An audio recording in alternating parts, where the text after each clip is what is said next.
राहुल जी का वो बयान जरा सुनाना बहुत जरूरी है, जरा वो स्टेटमेंट मैं दिखाना चाहूंगा। वो स्टेटमेंट जरा सुनते हैं, उसके बाद इस चर्चा को हम आगे बढ़ाएंगे उस स्टेटमेंट के इर्द में, क्योंकि उसी स्टेटमेंट को लेकर स्वयं प्रकाश पुरोहित जी से भी मुझे सवाल पूछना है और आशुतोष वर्मा जी से भी मुझे सवाल पूछना है। चलिए दिखाइए वो जरा स्टेटमेंट। जो काम नरेंद्र मोदी हिंदुस्तान में कर रहा है वही काम टीएमसी और ममता जी आपके बंगाल में कर रही है। टीएमसी पार्टी ने शारदा चिट फंड स्कैम किया, 1900 करोड़ रुपए जनता से चोरी किए। रोज वैली चिट फंड में 6600 करोड़ रुपए चोरी किए। कोल स्मगलिंग स्कैम किया, इलीगल माइनिंग करते हैं और गुंडा टैक्स पूरे बंगाल पे उनका लगता है। ममता जी ने बंगाल से वायदा किया था कि 5 लाख लोगों को वो रोजगार देंगी। 2021 में ये वायदा किया था ममता जी ने। आपको क्या रोजगार दिया? यहाँ पे कोई है जिसको ममता जी ने रोजगार दिया है? बिल्कुल नहीं।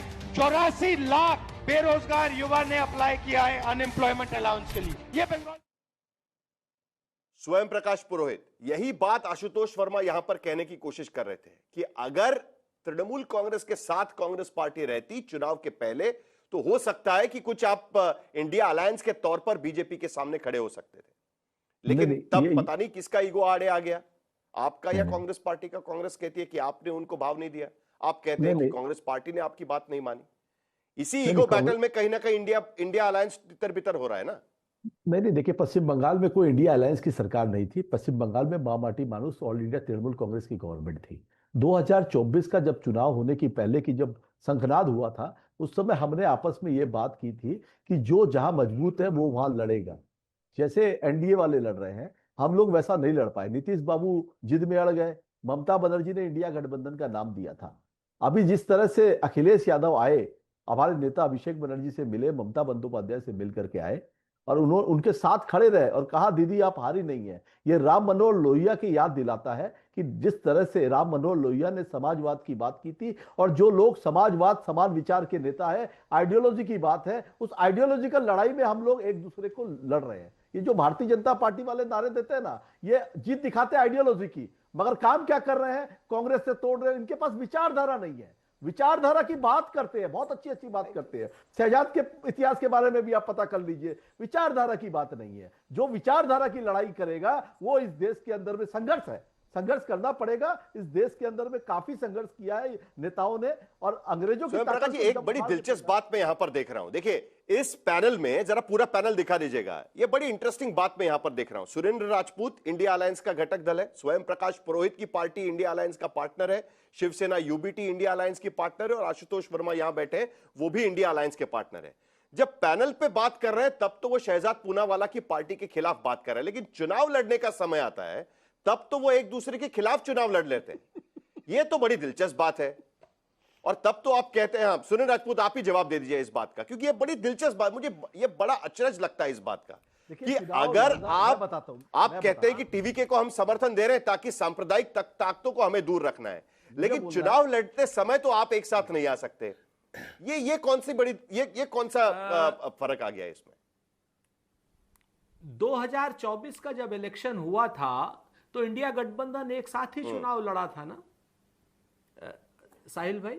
हम पंजाब में राज्य में हम आप पार्टी के खिलाफ लड़े थे, लेकिन पंजाब में लोकसभा हमने साथ मिलकर के लड़ा था, दिल्ली लोकसभा साथ मिलकर के लड़ा था, आनंद भाई के साथ हमने महाराष्ट्र में चुनाव लड़ा था, डीएमके के साथ हमने तमिलनाडु में चुनाव। इंडिया गठबंधन का जो उद्बोध हुआ था, इंडिया गठबंधन राष्ट्रीय स्तर पर चुनाव लड़ने के लिए हुआ था। और सही कहा हमारे भाई आशुतोष जी ने और क्या नाम स्वयं प्रकाश जी ने, जो स्पष्ट रूप से कहा कि साहब हमारा जो गठबंधन है जो जहां पर मजबूत होगा, उत्तर प्रदेश में समाजवादी पार्टी मजबूत है, उत्तर प्रदेश का नेतृत्व समाजवादी पार्टी कर रही है, बिहार में आरजेडी मजबूत है, बिहार में नेतृत्व आप इस बात का भी ख्याल करिए ना।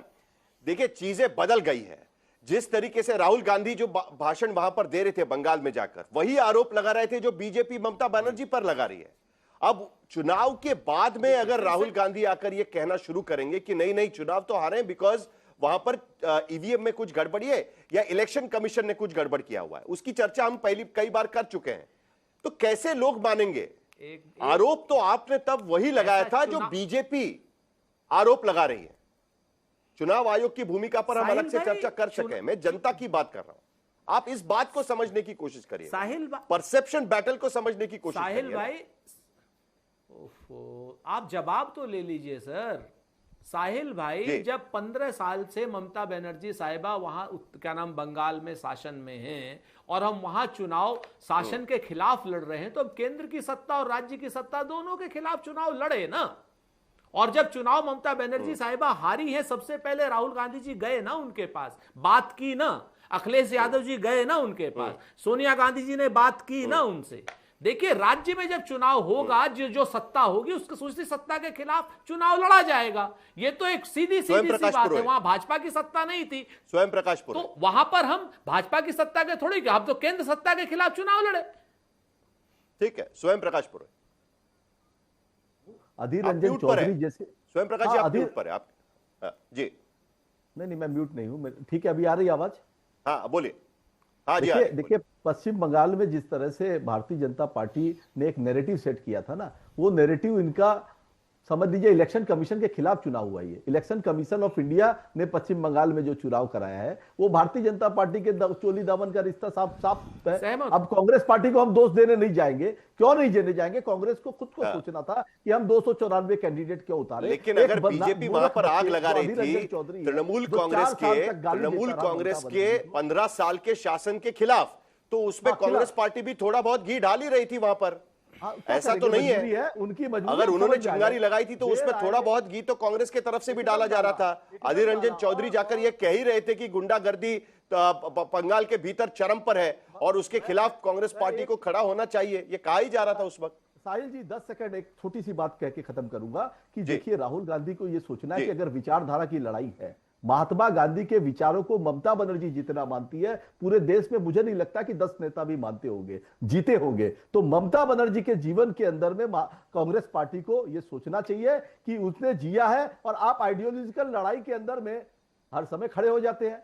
ये ठीक नहीं है। जैसे आपने स्टालिन के साथ किया, आपको समय ले लेना चाहिए था, उनसे भी बात करनी चाहिए थी कि हम ये विचारधारा की लड़ाई है, सुनिए सुरेंद्र राजपूत जी, सपोर्ट कर रहे हैं, हमें करना चाहिए था। आप मीडिया पर बोल रहे थे, अब तो देखिए स्वयं प्रकाश पुरोहित खुद भी ये कहने की कोशिश कर रहे हैं। अटल बिहारी वाजपेयी जी ने जब देश के अंदर में यूनाइटेड फ्रंट चलाया था, इंडिया गठबंधन बनाया था, दीदी भी थी, वो सबको लेकर के चलते थे, 52 पार्टियों का गठबंधन था। तो अगर आपको गठबंधन अगर चलाना है तो आपको बड़े भाई की भूमिका निभानी चाहिए।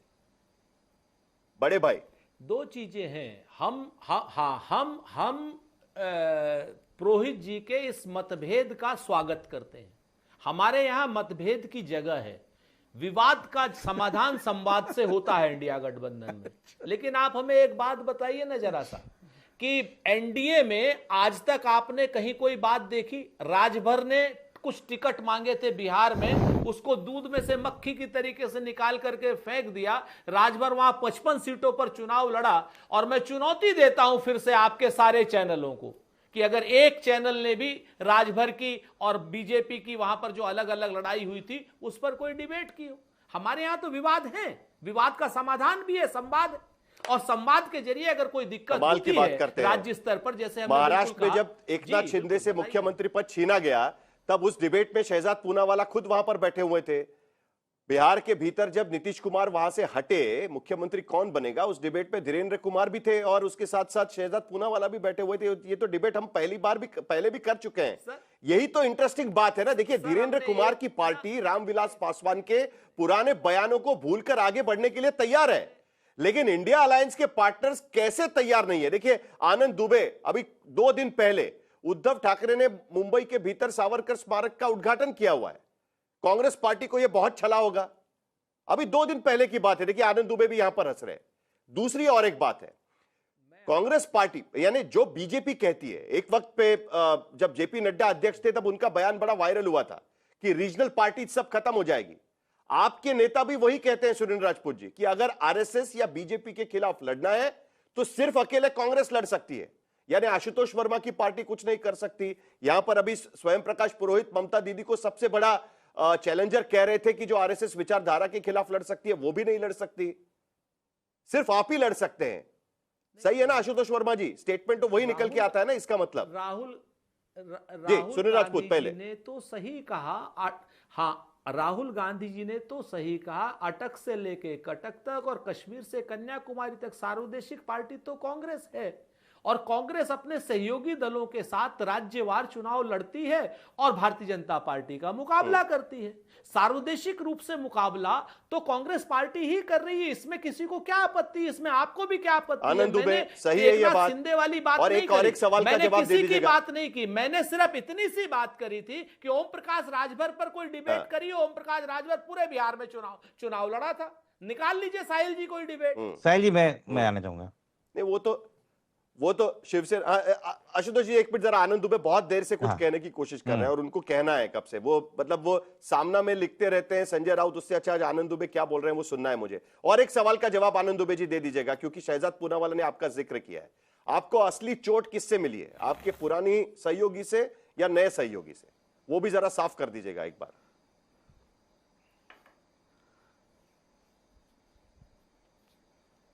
खूब सारा चिंतन। हाँ, आ गए, आपकी आवाज आ गई, बोलिए।